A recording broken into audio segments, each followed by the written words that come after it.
Good morning students. मेरा नाम अंकुर भारद्वाज है और मैं MMIT अमरोहा में व्याख्याता कंप्यूटर के पद पर कार्यरत हूँ।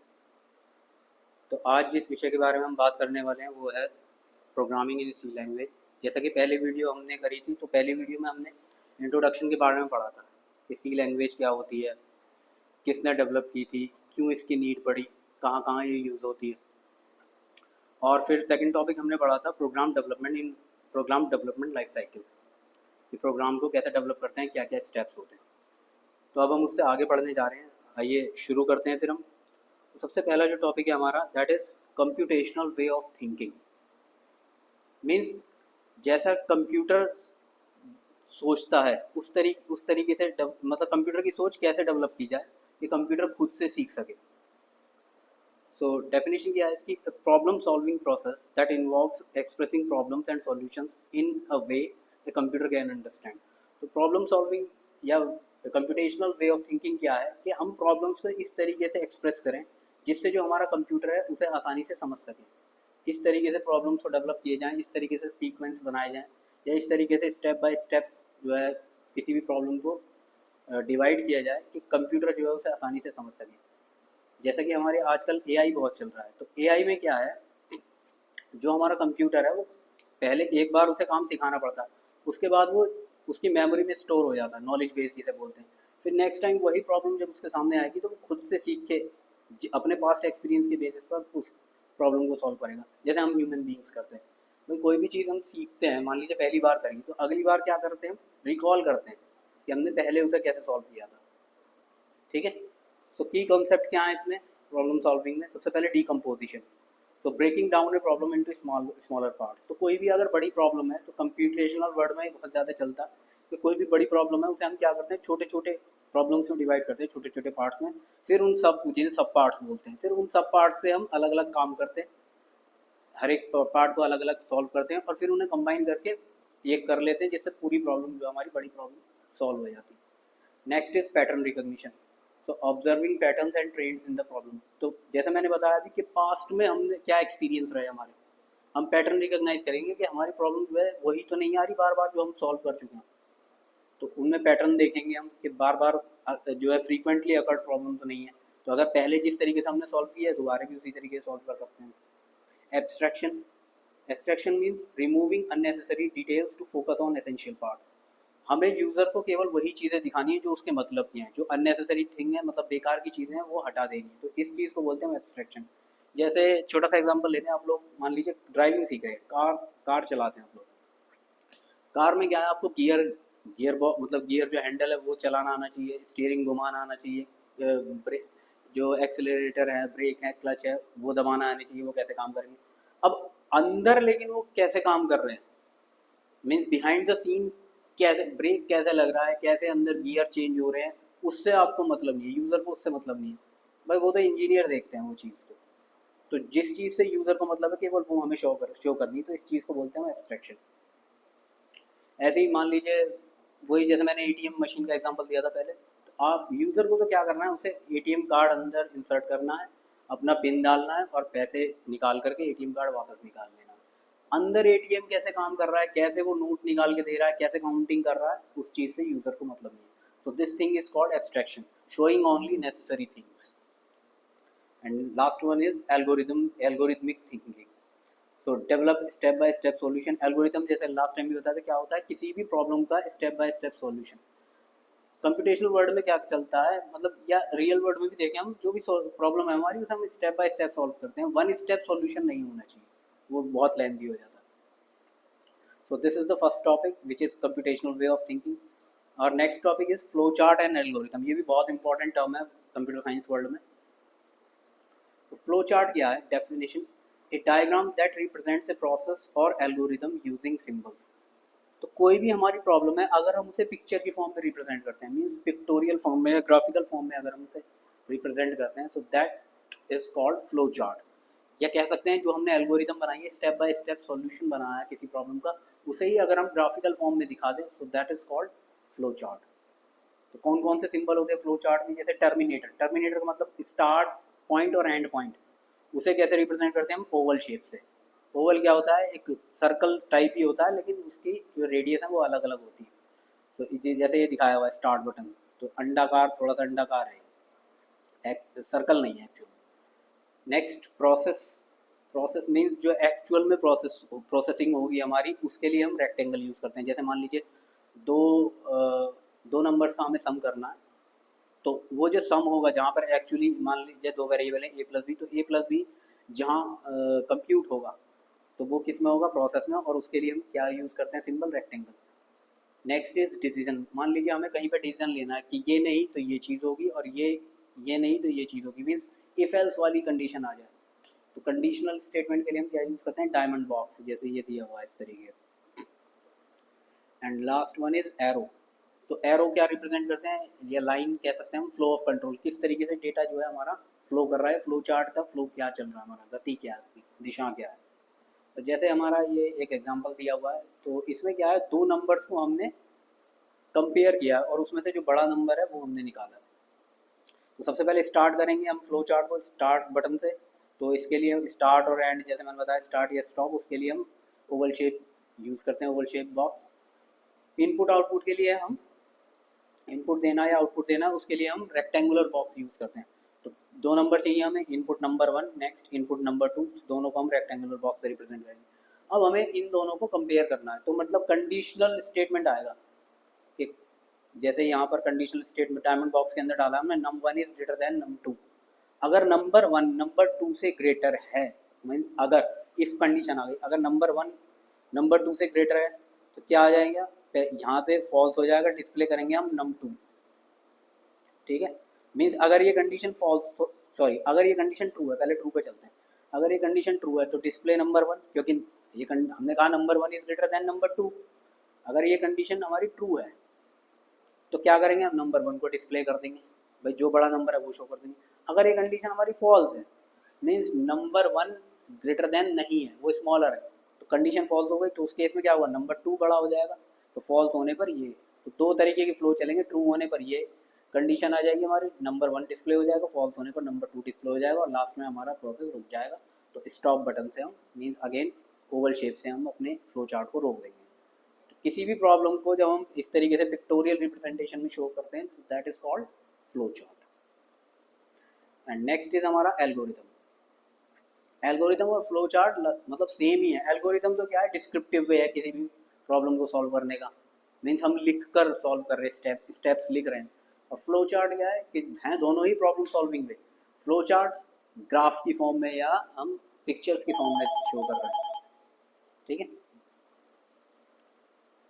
तो एल्गोरिदम जैसे यहाँ पे दिया हुआ है, क्या है, step by step solution, step by step procedure to solve a problem. किसी भी प्रॉब्लम को सॉल्व करने के लिए स्टेप बाय स्टेप जो भी सीक्वेंस बनाते हैं, जो भी हम प्रोसीजर बनाते हैं, दैट इज कॉल्ड एल्गोरिदम। इसके कैरेक्टरिस्टिक्स क्या है, सबसे पहले इनपुट और आउटपुट जो है पहले से ही डिफाइन होने चाहिए, प्री डिफाइन होने चाहिए, हमें पता होना चाहिए क्या हमारा एल्गोरिथम में इनपुट जाएगा। जैसे अभी हमने दो नंबर को सॉल्व किया, तो इनपुट क्या है उसमें, दो नंबर जो भी हम नंबर नम2 दे रहे हैं, और आउटपुट क्या आएगा, एक नंबर। हमें पहले भाई कोई एक जो भी ग्रेटर होगा वो हमें आउटपुट में चाहिए। Finite number of step, step जो है वो फाइनाइट मीन लिमिटेड होने चाहिए, इनफाइनाइट नहीं चलना चाहिए। प्रोग्राम तो चल सकता है इनफाइनाइट, लेकिन एल्गोरिथम हमेशा फाइनाइट होती है, कुछ लिमिटेड नंबर ऑफ स्टेप होंगे उसमें, कहीं ना कहीं जाकर वो खत्म होगी। And last one is clear and unambiguous. और जो अभी हमारे एल्गोरिथम है, जो भी हम उसमें लिख रहे हैं स्टेप्स, वो क्लियर होने चाहिए, स्पष्ट होने चाहिए, समझ में आने चाहिए, और अनएम्बिग्यूअस, अनएम्बिग्यूटी का मतलब है डुप्लीकेसी नहीं होनी चाहिए, एक वर्ड के दो मीनिंग नहीं होने चाहिए, क्लियर होनी चाहिए। जैसे यहाँ पर एक एल्गोरिथम इन्होंने दे रखा है हमें, सम ऑफ टू नंबर, दो नंबर को हमें सम करना। तो सबसे पहला एल्गोरिथम ऐसी, जैसे 1 2 3 दिया हुआ ना, ऐसी स्टेप्स चलते हैं एल्गोरिथम। तो फर्स्ट स्टेप हमारा स्टार्ट, सबसे पहले स्टार्ट करेंगे एल्गोरिथम को, जैसे वहाँ पर फ्लो चार्ट को हमने स्टार्ट किया था ओवल शेप से, ऐसे एल्गोरिथम भी स्टार्ट होगी। सेकंड इनपुट ए बी, दोनों सेकंड स्टेप में हम इनपुट देंगे। सबसे पहले इनपुट चाहिए, ये ए और बी दो नंबर है हमारे, उन्हें इनपुट दे दिया हमने ऐसे। थर्ड, फिर उनका सम कैलकुलेट करेंगे, प्रोसेसिंग स्टेप आ जाएगा, तो sum equal to a plus b. Fourth step, अब हमारा सम आ चुका है तो उसे दिखाएंगे, शो करेंगे यूज़र को आउटपुट, तो आउटपुट सम। अब पूरी प्रोसेसिंग हो चुकी है हमारी, तो एल्गोरिथम को हम ख़त्म, मतलब स्टॉप करेंगे, एंड करेंगे। तो fifth step is end. So these are two terminologies, flow chart and algorithm. दोनों ही प्रॉब्लम सॉल्विंग हमारी अप्रोच है। जो एल्गोरिथम है वो डिस्क्रिप्टिव वे में होती है, मतलब स्टेप बाय स्टेप हम सॉल्यूशन लिखते हैं, और जो हमारी फ्लो चार्ट है वो कैसे वो पिक्टोरियल फॉर्म में, ग्राफिकल फॉर्म में हम अपनी प्रॉब्लम को सॉल्व करते हैं। तो next topic is variable and constant. So variable क्या होता है? Named memory location use to store data. देखो कंप्यूटर में हमें कोई भी डेटा अगर स्टोर करना है तो उसे एक नाम देना पड़ता है। वहाँ पर एक बॉक्स बनेगा और उस बॉक्स को हम, पूरी जो कंप्यूटर की मेमोरी है वो बॉक्स में डिवाइड होती है, तो उस बॉक्स का हम एक नाम देंगे और उस नाम को हम क्या बोल रहे हैं? वेरिएबल बोल रहे हैं। जैसे सिंटैक्स दिया हुआ है यहाँ पर, डेटा टाइप को हम, डेटा को सॉरी वेरिएबल को कैसे डिक्लेयर करते हैं? सबसे पहले डेटा टाइप लिखेंगे। किस, अभी हम डेटा टाइप पढ़ेंगे भी, वैसे फिलहाल सुन लीजिए कि डेटा टाइप किस टाइप का डेटा है, मीन्स इंटीजर टाइप का है, फ्लोट टाइप का है, कैरेक्टर टाइप का है, किस टाइप का डेटा है, और फिर उस वेरिएबल का नाम देंगे। जैसे यहाँ पर एग्जांपल दिया है इन्होंने, एज एक वेरिएबल लिया है, तो एज कैसा है भाई? एज जो होगी वो हमारी इंटीजर होगी, पूर्णांक होगी, 25 का है, 26 का है, 22, 23 जो भी उम्र है। तो इंटीजर सबसे पहले डेटा टाइप इंट, फिर डेटा टाइप का नाम, सॉरी वेरिएबल का नाम एज, और उसकी वैल्यू इक्वल टू 25। तो इस तरीके से हम जो है, जो वैल्यूज़ है हमारी कांस्टेंट वैल्यूज़ को वेरिएबल में हम यूज़ कर, वेरिएबल में हम स्टोर करके रखते हैं। तो एज जो है एक बॉक्स बन जाएगा मेमोरी में, ठीक है, जो इंटीजर टाइप का है, इंटीजर वैल्यू रखेगा, तो ये इसे बोलते हैं हम variable. Second is constant, fixed value that can not B change during program execution. अब वेरिएबल जो है, वेरिएबल एक ऐसी चीज़ है जो प्रोग्राम एग्जीक्यूशन में हम बार बार चेंज कर सकते हैं। अभी हमने एज 25 रखी है, बाद में से 26 कर दो, 27 कर दो, कुछ भी चेंज कर दो। लेकिन जो कांस्टेंट है, कांस्टेंट वैल्यू एक बार जो हमने वैल्यू दे दी वो throughout the execution of the program change नहीं हो सकती, वो सेम ही रहेगी। जैसे वेरिएबल में अगले स्टेप में अगर मैं अभी एज इक्वल टू 25 किया, अगले में एज इक्वल टू 27 कर दूँ, तो पहले 25 प्रिंट होगी, उसके बाद 27, मतलब चेंज हो गई वैल्यू। लेकिन कांस्टेंट के साथ ऐसा नहीं होगा, कांस्टेंट जो एक बार डिक्लेयर कर दिया वो ऐसे ही रहेगा, सेम रहेगा। तो कांस्टेंट में क्या क्या हमारा लिटरल कांस्टेंट्स हैं, जैसे, तो लिटरल्स क्या है? जैसे 10, 10 एक नंबर है, ए एक अल्फ़ाबेट है फिक्स, हेलो हमने एक जो है स्ट्रिंग दे दी इस तरीके से। तो symbolic constant using hash define और कॉन्स्ट। तो कॉन्स्टेंट्स को हम दो तरीके से डिक्लेयर कर सकते हैं, या तो हैश डिफाइन, या आगे हम पढ़ेंगे प्री प्रोसेसर डायरेक्टिव होती है, अभी समझ लीजिए बस। तो हैश डिफाइन से या तो हम डिक्लेयर कर सकते हैं किसी भी कांस्टेंट को, या कॉन्स्ट एक कीवर्ड होता है, उसके आगे किसी भी वेरिएबल के आगे हम, मीन्स वेरिएबल नेम के आगे अगर हम कॉन्स्ट लगा देते हैं तो वो कांस्टेंट वैल्यू बन जाती है। जैसे यहाँ पर एग्जांपल दिया है उन्होंने, हैश डिफाइन पाई, पाई जो हम सर्कल में यूज़ करते हैं, पाई आर स्क्वायर, तो पाई की वैल्यू इन्होंने यहीं पर फिक्स कर दी 3.14। अब आप प्रोग्राम में जहाँ भी पाई लिखेंगे उसकी वैल्यू फिक्स है, वो 3.14 ही देगा।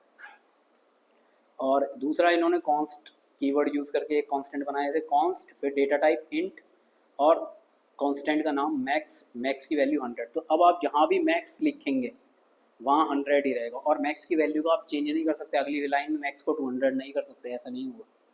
एक बार ये डिक्लेयर हो गए 100 तो 100 ही रहेगी पूरे प्रोग्राम, ठीक है। तो आई थिंक समझ में आ गया होगा कि वेरिएबल क्या है हमारे और कांस्टेंट क्या है। वेरिएबल जो चेंज होते रहते हैं, जैसे नाम से ही पता चल रहा है, और कांस्टेंट जो एक बार हमने वैल्यू फिक्स कर the through out the programme, वही वैल्यू चलेगी। Okay, next topic is data type. तो अभी जैसे हमने पढ़ा था इंट एक डेटा टाइप है। तो डेटा टाइप क्या है? जो भी हम एंटर कर रहे हैं डेटा कंप्यूटर में, कंप्यूटर को जो हम डेटा दे रहे हैं वो किस टाइप का है। जैसे अभी हमने नंबर चेक किए दो, तो इंटीजर टाइप के नंबर दिए, ठीक है, या डेसिमल पॉइंट में दे रहे हैं तो वो अलग टाइप का हो गया, या कैरेक्टर में लिख रहे हैं, अल्फ़ाबेट लिख रहे हैं ए बी सी डी, वो अलग टाइप का डेटा हो गया, ठीक है। तो इस तरीके से किस टाइप का डेटा हम दे रहे हैं वो डेटा टाइप बताता है। तो it define the type and size of the data a variable can store. तो एक वेरिएबल में हम किस तरीके की वैल्यू, जैसे मैंने वेरिएबल बताया, वेरिएबल क्या है? एक मेमोरी लोकेशन है, एक डब्बा बनेगा, ठीक है, उसमें हम वेरिएबल की वैल्यू पुट कर सकते हैं, रख सकते हैं। तो वो वैल्यू किस टाइप की होगी वो डेटा टाइप डिफाइन करेगा। सो इंटीजर नंबर अगर हमें रखने तो उसके लिए जो कीवर्ड है वो है इंट। तो जैसे यहाँ पर दिया है इंट, इंटीजर टाइप का है एक वेरिएबल ए, वेरिएबल का नाम ए, और उसकी वैल्यू 10। तो ए एक मेमोरी लोकेशन बनेगी ए, और उसके अंदर क्या स्टोर हो जाएगा? 10।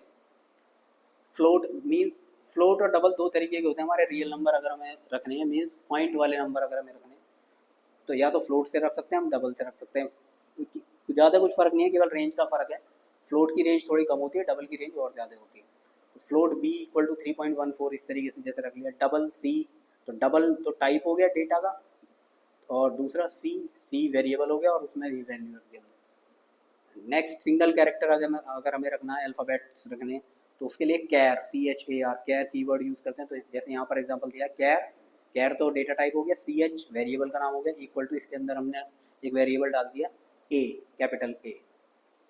ये ध्यान रखना है जब हम कैरेक्टर को पुट करते हैं तो कैरेक्टर को सिंगल कोट के अंदर रखना होता है, ठीक है। अगर हम सिंगल कोट के अंदर नहीं रखेंगे, सिंपल ऐसे ही लिख देंगे, तो वो क्या कंसिडर होगा, वो वेरिएबल कंसिडर हो जाता है। नेक्स्ट हमारा वॉइड है। वॉइड क्या है, बेसिकली नल वैल्यू के लिए होता है, ये कोई वैल्यू रिटर्न नहीं करता है, मेनली फंक्शंस के लिए यूज होता है। फंक्शन हम आगे बढ़ेंगे, ठीक है। आई थिंक समझ में आ गया होगा कि डेटा टाइप क्या होता है। मीन्स वेरिएबल में हम किस तरीके की वैल्यू रखने वाले हैं, उसका टाइप क्या है, वो हमें डेटा टाइप बताता है। Okay, next is keywords. Reserved words with special meaning in C. Keyword क्या है, देखिए हमारे सी में टोटल 32 कीवर्ड होते हैं। कीवर्ड एक तरीके से रिजर्व वर्ड है, रिजर्व का मतलब आरक्षित है, वो पहले से ही सी की लाइब्रेरी में लिखे हुए हैं, उन्हें जो है हम एज ए वेरिएबल या कांस्टेंट नहीं यूज़ कर सकते, ठीक है। Can not be use as identifier. Identifier का मतलब वेरिएबल नेम, जो वेरिएबल का नेम होता है उसे हम आइडेंटिफायर भी बोलते हैं, तो उसे वेरिएबल नेम या आइडेंटिफायर की तरह हम यूज़ नहीं कर सकते हैं, ठीक है, कीवर्ड को। तो टोटल 32 कीवर्ड होते हैं। जैसे यहाँ पर कुछ एग्जाम्पल, जैसे अभी हमने पढ़ा था एक डेटा टाइप इंट, तो इंट क्या है, रिजर्व वर्ड है कि सी की लाइब्रेरी में पहले से ही सी में फिक्स है वो। हम इंट को जो है डेटा टाइप की तरह यूज़ करते हैं, तो उसे हम वेरिएबल की तरह नहीं लिख सकते। ऐसे float, if, else, while, return, wide, const, const अभी हमने कीवर्ड पढ़ा था, फोर, ब्रेक, ये जो है टोटल 32 कीवर्ड होते हैं जिन्हें हम वेरिएबल नेम की तरह नहीं यूज़ कर सकते। ये रिजर्व वर्ड है सी में, ठीक है। Okay, last one is identifier. So what is identifier? The name used to identify variables, functions, arrays, etc. तो वेरिएबल नेम को, फंक्शंस को, या एरे है हमारा, एरे भी एक डेटा टाइप होता है, आगे पढ़ेंगे। इन सबको पहचानने के लिए या यूनिकली डिफाइन करने के लिए जो हम वर्ड यूज़ करते हैं, दैट इज़ कॉल्ड आइडेंटिफायर। तो आइडेंटिफायर को डिफाइन करने के रूल हैं कुछ, उन्हीं के अकॉर्डिंग हम आइडेंटिफायर बनाते हैं। तो जैसे can contain letters, digits and underscore. किसी भी आइडेंटिफायर में हम लेटर रख सकते हैं, मीन्स अल्फ़ाबेट्स रख सकते हैं, डिजिट्स रख सकते हैं, और स्पेशल सिंबल के तौर पर केवल अंडरस्कोर ही रख सकते हैं। स्पेशल सिंबल जैसे जो आपके नंबर न्यूमेरिकल की होती है उनके ऊपर दिए होते हैं, तो जैसे परसेंटेज है, हैशटैग है, डॉलर साइन है, तो ये सब क्या होते हैं, हमारे स्पेशल कीवर्ड होते हैं, स्पेशल, ठीक है। तो इन्हें जो है हम एज ए आइडेंटिफायर नहीं यूज़ कर सकते, केवल अंडरस्कोर एक स्पेशल सिंबल है जिसे हम आइडेंटिफायर में यूज़ कर सकते हैं। Must begin with a letter, capital A to Z और स्मॉल A to Z और अंडरस्कोर। दूसरा रूल क्या है कि जो भी हमारा आइडेंटिफायर है या वेरिएबल का नेम है, वो कभी भी डिजिट से शुरू नहीं होगा, मीन्स हमेशा लेटर से ही शुरू होगा, या तो कैपिटल A to Z कोई लेटर हम यूज़ कर सकते हैं, स्मॉल A to Z या अंडरस्कोर से शुरू होगा, कभी भी डिजिट शुरू में नहीं आना। डिजिट कंटेन कर सकता है लेकिन स्टार्ट नहीं होगा डिजिट से, ठीक है। And next one is can not B A keyword. तो अभी जैसे बताया जो रिजर्व वर्ड है, वो हमने रिजर्व वर्ड में भी रूल पढ़ा कि रिजर्व वर्ड को हम या कीवर्ड को हम एज ए आइडेंटिफायर या वेरिएबल नेम नहीं यूज़ कर सकते हैं। And last one is case sensitive. देखिए हमारी जो सी लैंग्वेज है, ये इंपॉर्टेंट चीज़ है, सी लैंग्वेज जो हमारी केस सेंसिटिव है। केस सेंसिटिव का मतलब है कि दो केस होते हैं, जैसे हमारे lower case, upper case, means जैसे A to Z, small A to Z इसे क्या बोलेंगे हम, लोअर केस, और कैपिटल A to Z इसे क्या बोलेंगे, अपर केस। तो सी जो है केस सेंसिटिव है, मीन्स ये दोनों को अलग अलग कंसिडर करेगा। मान लीजिए ये जैसे यहाँ पर दिया हुआ है, देखिए केस टोटल पहले पूरा स्मॉल में लिखा हुआ है टोटल, फिर केवल फर्स्ट लेटर अलग बना दिया, TOTAL कैपिटल T बना दिया, और लास्ट में पूरा अपर केस में लिखा हुआ है, ठीक है, TOTL। तो ये तीनों ही अलग अलग कीवर्ड हैं, एक नहीं है। तो इसे बोलते हैं केस सेंसिटिविटी। मीन्स अगर आपने एक भी लेटर का केस चेंज कर दिया तो आपका कीवर्ड बिल्कुल, सॉरी, आपका जो आइडेंटिफायर है वो अलग ही कंसिडर होगा, बिल्कुल यूनिक कंसिडर होता है, ठीक है। जैसे एग्जांपल दिया हुआ है यहाँ पर, वैलिड जो नोटेशन है वो क्या है, जैसे सम, स्मॉल में हमने लिख दिया, कोई दिक्कत नहीं, सारे अल्फ़ाबेट हैं, और अंडरस्कोर काउंट, कोई दिक्कत नहीं, अंडरस्कोर से शुरू हो सकता है काउंट। num1, तो 1 पहले नहीं आ सकता, बाद में आ सकता है, डिजिट बाद में आ सकती है। इनवैलिड क्या, देखो जैसे 1 टोटल लिख दिया, डिजिट पहले नहीं आ सकती, बाद में आ सकती थी, टोटल 1 सही होता है लेकिन 1 टोटल गलत है। And second float. तो फ्लोट क्या है हमारा, अभी जैसे बताया कीवर्ड है, रिजर्व वर्ड है, तो फ्लोट को हम एज एन आइडेंटिफायर नहीं यूज़ कर सकते। तो आई थिंक आपको ये सभी टॉपिक समझ में आ गए होंगे। तो ये जो है हमारी सी प्रोग्रामिंग की फर्स्ट यूनिट थी, तो जिसमें हमने ये सभी टॉपिक कवर किए हैं। तो अब नेक्स्ट लेक्चर में फिर हम सेकंड यूनिट कंसिडर करते हैं, सेकंड यूनिट शुरू करेंगे। ठीक है, तो तब तक के लिए बाय बाय।